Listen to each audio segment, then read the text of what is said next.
Bom dia, meu nome é Livio Sansone, sou professor de antropologia e, junto com o professor Josélio Tele dos Santos, titular da disciplina Pensamento Antropológico Clássico. É uma disciplina que adoro, uma disciplina que ministro já há bastante tempo e que está muito interligada com a minha pesquisa. Então farei bastante referência à minha pesquisa, que é uma pesquisa sobre a história do pensamento racial. Cheguei à idade de 60 e quase 4 anos com um projeto para os próximos 15 anos para reconstruir a história do pensamento racial e sua interligação com a história da antropologia nos últimos séculos. Então, é um projeto ambicioso, um projeto que pressupõe saúde, e saúde hoje é um bem escasso nessa pandemia que nos obriga a tornar-nos diferentes e virtuais. A disciplina é uma disciplina feita, pensada na época por ser uma disciplina obviamente presencial. Na disciplina presencial, intercalada com as aulas, havia visitações a museus, visitações a lugares de memória importantes, não faltam em Salvador, lugares de memória associados à história do pensamento racial, à história do pensamento social, no Pelourinho, na Escola de Medicina, nos cais do Porto, nos lugares onde se venderam os escravos. Não falta lugar de memória importante, como hoje inclusive está sendo preparado por vários colegas que estão redefinindo o desenho da cidade a partir dos lugares de memória, utilizando o recurso do georreferenciamento. E sempre nós concluímos a disciplina com uma aula muito bonita, devo dizer, que eu ministrava de forma bastante regular no terreiro do Gantuá, um terreiro que é importante para a história do pensamento social, para a história de nossa faculdade, para a história de São Lázaro. Há uma relação intensa entre o terreiro do Gantuá, que fica de frente para a faculdade de arquitetura, digamos assim, e a faculdade de ciências, de filosofia e ciências humanas da UFBA. E era uma conclusão, as aulas eram tidas dentro do barracão, em um lugar que já foi visitado, portanto, dos pesquisadores que nós mencionaremos, a começar por Nina Rodrigues. Era uma coisa simbolicamente importante, para muitos alunos era uma forma de conhecer um candomblé por dentro, com auxílio de Márcia Maé, por vezes da própria Mãe Carmen, e de outras EQ, de Sofia de Santo, eu conseguia dar conta, e havia a visitação do memorial de Mãe Menininha, onde consta uma foto que eu tive o prazer de repatriar dos Estados Unidos e que lá foi reproduzida. Sobre isso falarei mais adiante. Uma disciplina feita de forma virtual não proporciona visitações presenciais, mas tem suas vantagens. Nos permite viajar longe, nos permite aproveitar países, materiais produzidos em países diferentes, e vocês verão que as aulas estão pensadas de forma bastante dinâmica.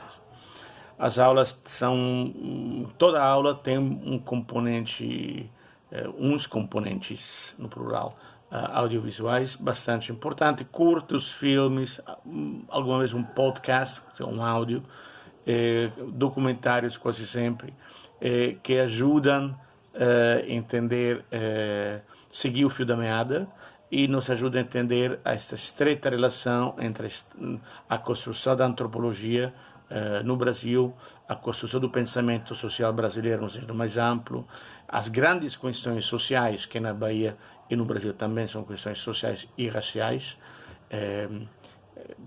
e o contexto cultural que também se evolui.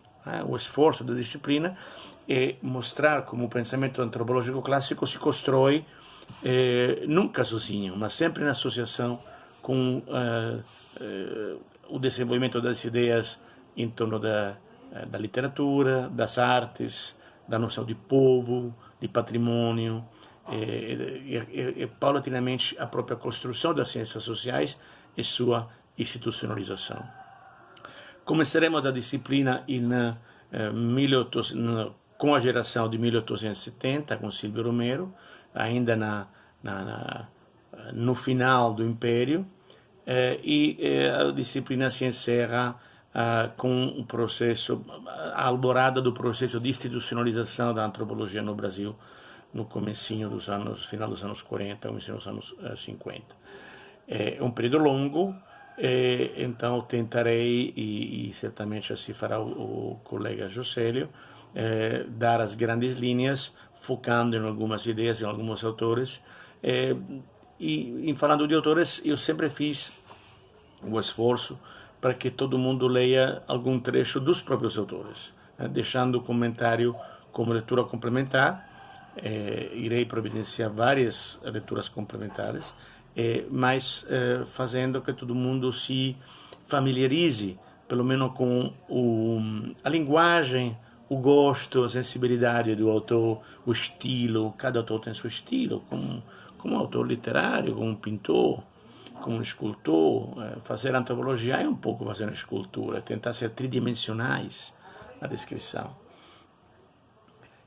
O curso é inteiramente online, no Moodle, que é um ótimo repositório digital. Vocês encontrarão todas as leituras, todos os textos estão em PDF, e aos poucos o curso já está completamente disponível, mas assim que a gente se conhecer um pouco, irei providenciar, seja para o grupo todo, ou seja para algum de vocês, leitura complementar, tentando atender as demandas, a individualidade, e esperando que este curso sirva a tornar-vos mais curiosos pela antropologia, quem sabe um dia futuros antropólogos.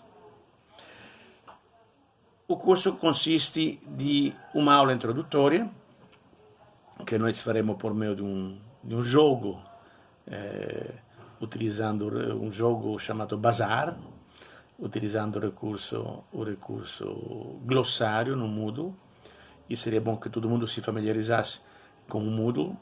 Provavelmente muitos de vocês estarão mais familiares do que eu. Para nós, professores de certa idade, o impacto com o mundo virtual tem sido traumático. Para mim, talvez menos um pouco, porque já há tempo estava assim, convencido que a virtualização de nossa disciplina não era somente um ônus, mas que tinha alguns bônus também.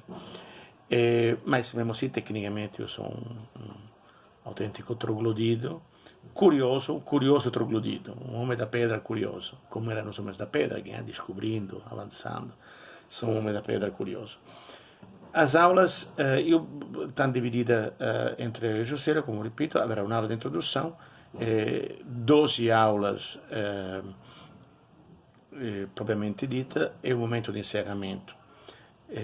As aulas serão postadas, são semanais, serão postadas segunda, e vocês terão que, para marcar presença, como está explicado no próprio programa, que vocês poderão consultar, entrar com o vosso comentário até sábado, ou até sexta, talvez seria melhor ainda, para evitar problemas. Isso é como marcar presença em sala de aula. A nossa sala de aula dura uma semana.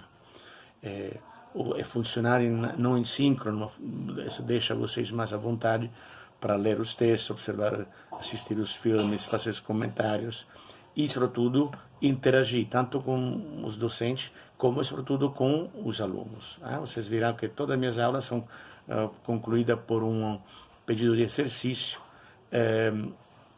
onde se pede um comentário e uma reação a dois comentários de colegas. Então, um comentário é um comentário dos comentários. Mas isso se autoexplicará e está bastante bem explicado no texto que incorporamos na apresentação do curso. Vamos agora passar às 6 aulas da qual eu me ocupo, lembrando que o curso está construído em 3 blocos, e quase todas 5 das minhas 6 aulas estão no primeiro bloco. O primeiro bloco chama-se o povo como problema. Durante muito tempo, o povo brasileiro foi um problema para cientistas sociais, intelectuais, as elites políticas e econômicas. O segundo bloco se chama o povo como solução. E quando, a partir do governo Vargas e por vários desenvolvimentos que eu mencionarei mais adiante, o povo começa a ser redescoberto, o específico do Brasil começa a ser redescoberto e valorizado. O povo brasileiro não seria mais um ônus, mas quizás seria talvez até um bônus, nos tornaria não igual aos outros, mas diferente dos outros. E o terceiro bloco eu chamo a institucionalização da antropologia no Brasil, e abarca os anos 40 e 50, são as últimas aulas, e quando já, a partir de 40, há as primeiras cátedras, poucas cátedras de antropologia no Brasil. As minhas aulas, eu vou agora resumir e tentar explicar qual é justamente utilizo o termo pouco antropológico, mas muito claro e didático, o fio da meada.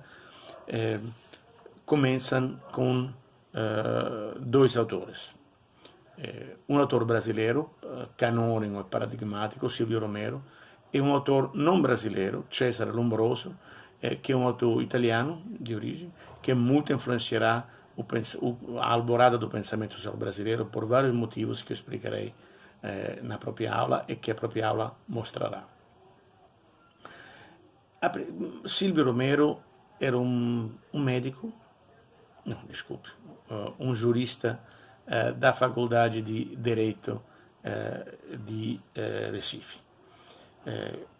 E é importante aqui dizer um pouquinho, porque se fala de faculdade e não de universidade. O Brasil não conhecia a universidade até os anos 30.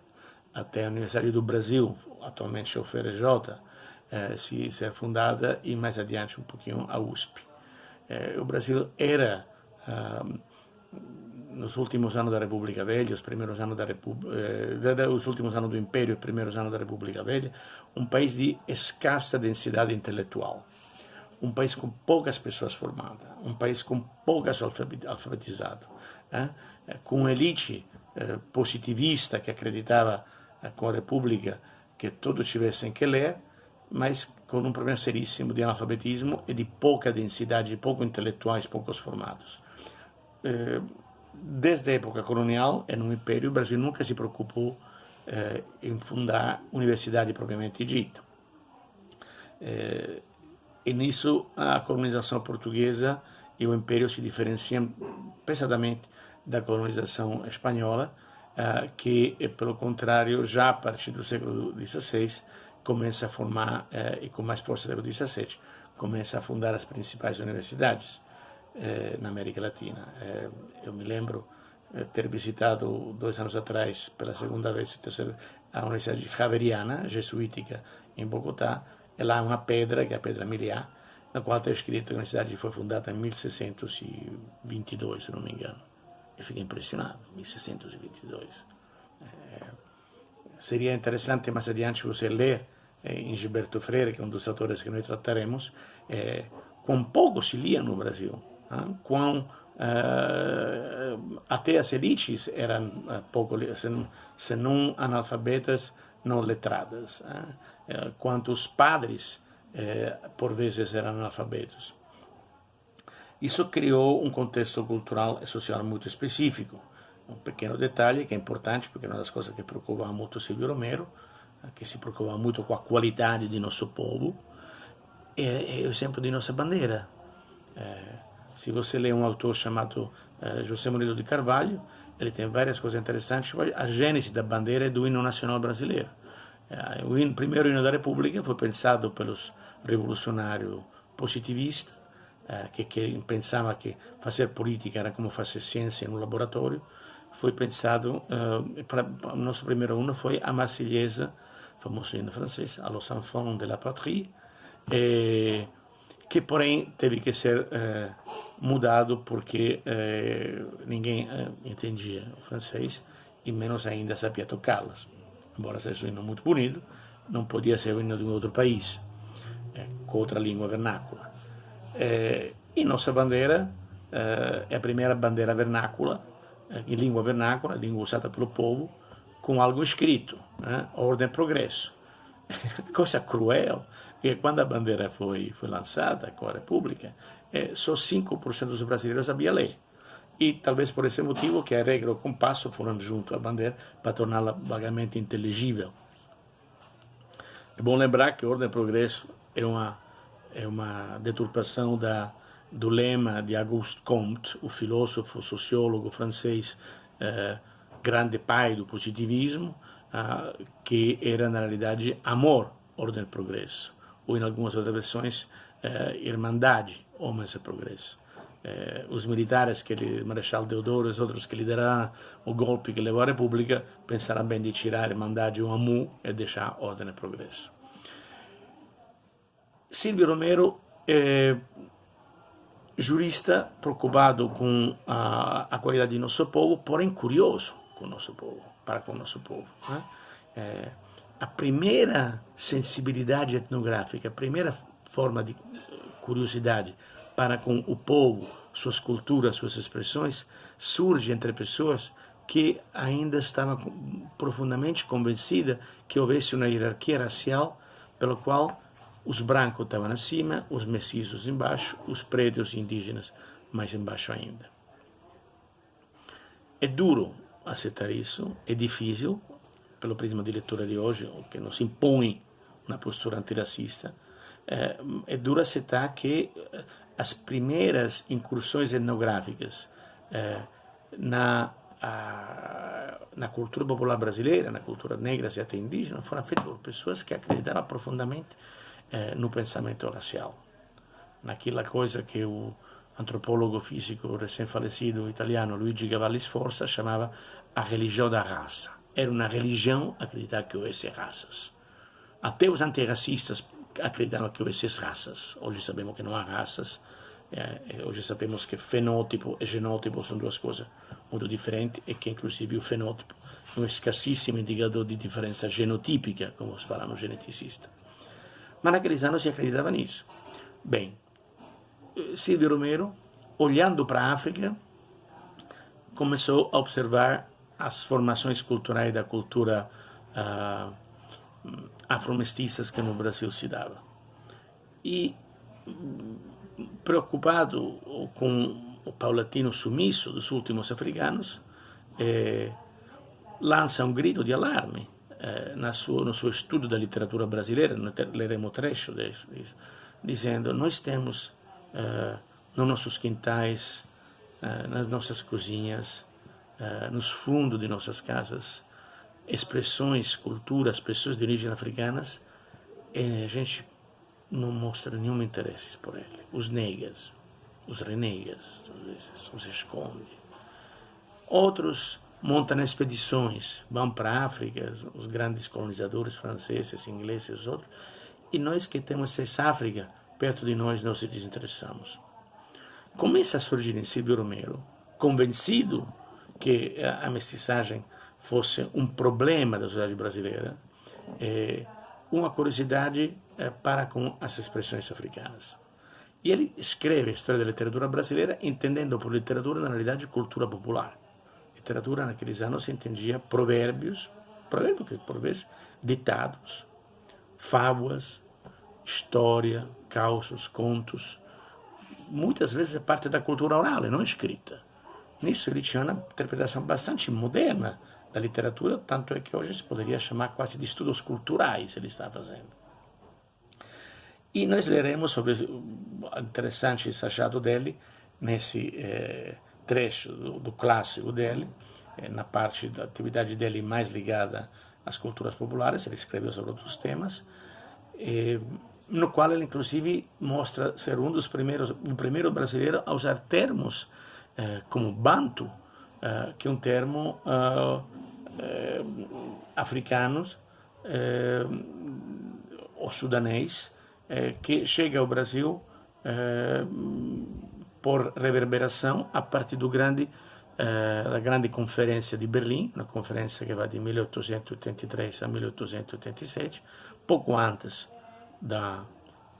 do golpe que leva a República no Brasil, que é aquela conferência pensada pelo Bismarck e pela Alemanha para apaciguar os europeus e fazer que os europeus se dividissem na Europa sem brigar entre si. Mas é uma conferência importantíssima para a história do pensamento social e do pensamento racial no mundo. E isso é uma coisa muito subestimada. Primeiro, uma conferência que estabelece quais são os povos colonizáveis e os mais colonizáveis. Depois estabelece uma linguagem estabelecer uma hierarquia racial do mundo e uma geografia racial do mundo para a qual a cada continente correspondia uma cor ideal.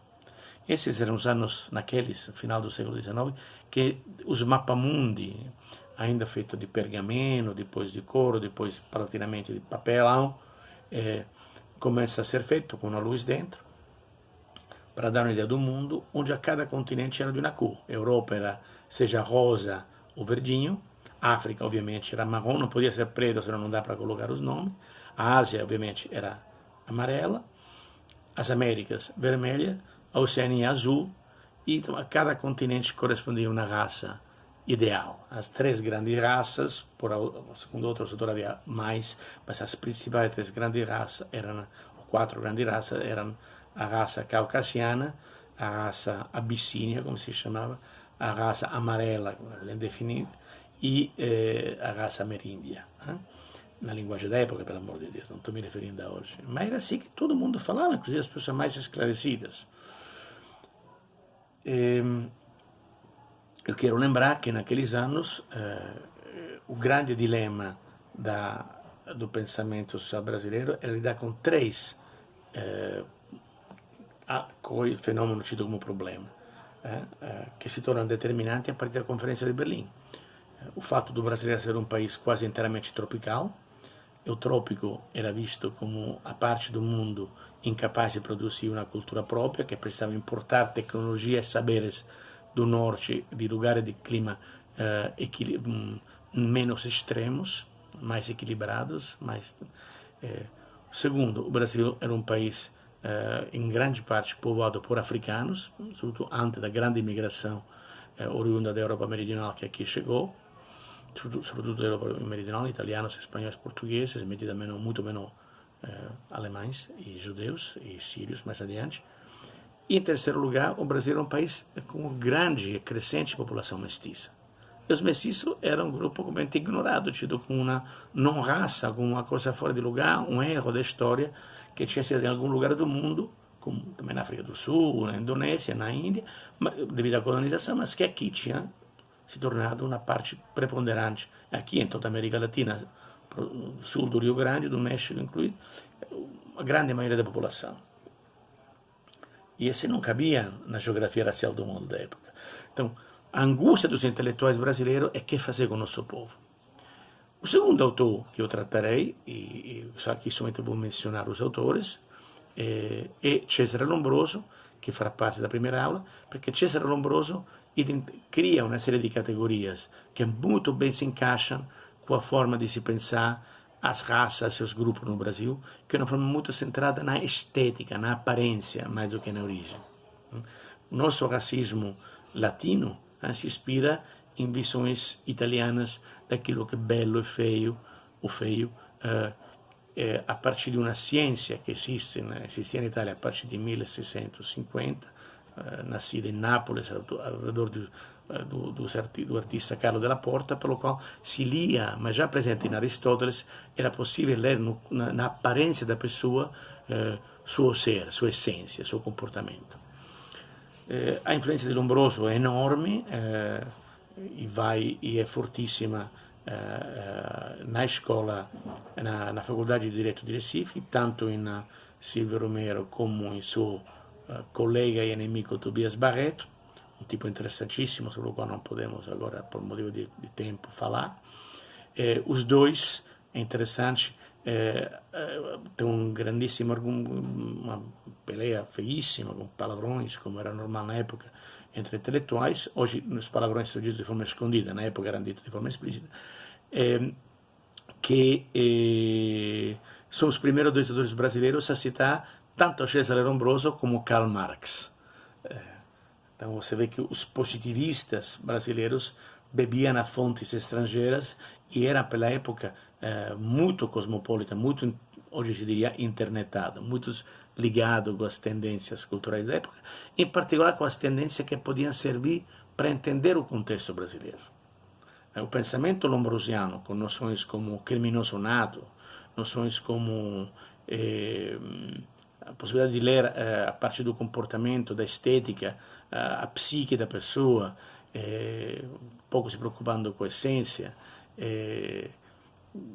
uma preocupação com a arte carcerária, o estar convencido que gênio e loucura fossem duas caras da mesma medalha, que então os grandes gênios eram loucos e que algumas sociedades produziam mais loucos, então mais gênio do que outras, que eram mais conformistas, e que houvesse, sobretudo, a possibilidade da degeneração de alguns povos, e então a ascensão dos povos novos, a sedução que Lombroso tinha pelos novos continentes, convencido que os povos antigos estivessem degenerando. Lombroso estava convencido que o cruzamento, a miscigenação eram coisas importantes, que os povos que não se cruzavam, não se miscigenavam, teriam degenerado, teriam enlouquecido. Interessante que essa postura pro-miscigenação de Lombroso não será poi aquilo que influenciará Nina Rodrigues, que é o segundo autor da segunda aula. Nina Rodrigues, tido como o primeiro etnógrafo brasileiro, se inspira em Lombroso muitíssimo, se beneficia do contato com Lombroso, que chega a escrever o prefácio da primeira edição do livro As Coletividades Anormais, que é o primeiro livro publicado por Nina. Se autopublica em francês, e Lombroso, inclusive, é um grande distribuidor da cidade de Nina Rodrigues rumo Cuba. Fernando Ortiz, um autor do qual falaremos mais adiante, um grande etnógrafo, o primeiro grande etnógrafo cubano, recebe em Turim, na casa de Lombroso, as obras de Nina Rodrigues. Mas Nina Rodrigues, formado aí sim em medicina, aproveita de Lombroso para, na sua construção de interpretação da possessão, na sua interpretação dos outros, e também na sua construção peculiar de um racismo social não imutável, talvez melhorável, mas de toda forma racismo. Nina Rodrigues escreve, trabalhando a parte da Faculdade de Medicina da Bahia, escreve relatórios, informes. É um médico que acredita na medicina como ciência social. Tinha aquilo que hoje seria uma postura moderna, eficiente, altruística da medicina. A medicina era uma combinação do biológico e do social. E ele chamava a disciplina de ciência social. Era um médico comprometido com as doenças que atormentaram a vida dos muitíssimos pobres baianos, maranhense de nascimento, educado na Bahia, é justamente um dos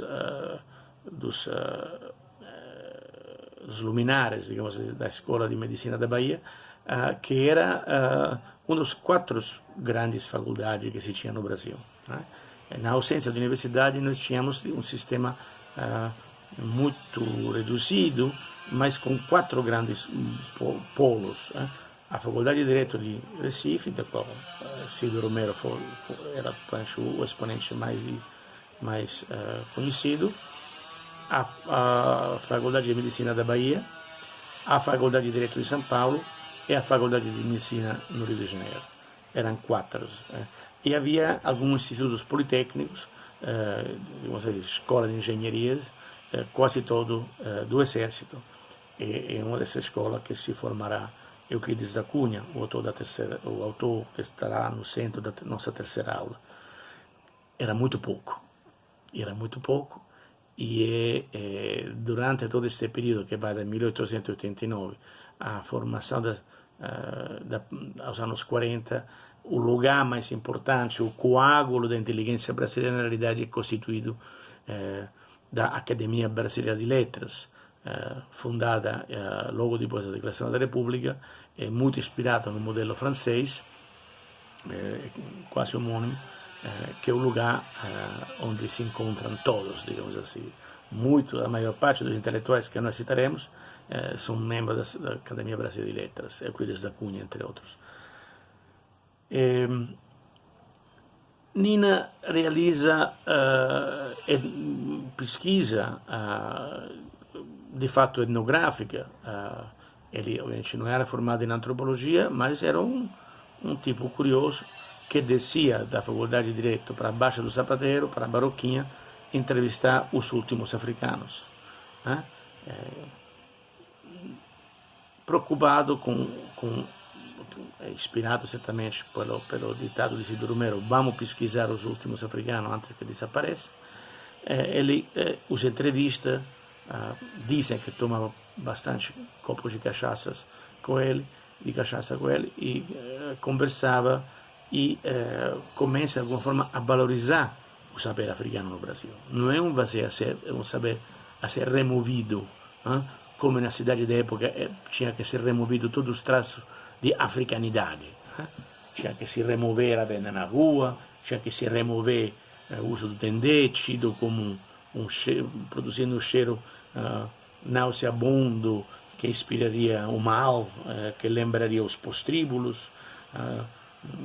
Havia naquela época uma grande mobilização, não somente contra o alcoolismo, claro, mas contra o uso da pimenta, obviamente algo importante para a comida dos pobres, forma de desinfectar as carnes e os peixes, na época que não existia a geladeira, tida como um fator de deseducação e marginalidade. A sociedade brasileira não era aquela de hoje. Era uma sociedade que, como já falei, a nível culto, mas também a nível popular da mídia da época, identificava na africanidade de boa parte de seus comportamentos, de boa parte de suas cidades, certamente Salvador, Rio de Janeiro e Recife, era cidade com amplas esquinas africanas,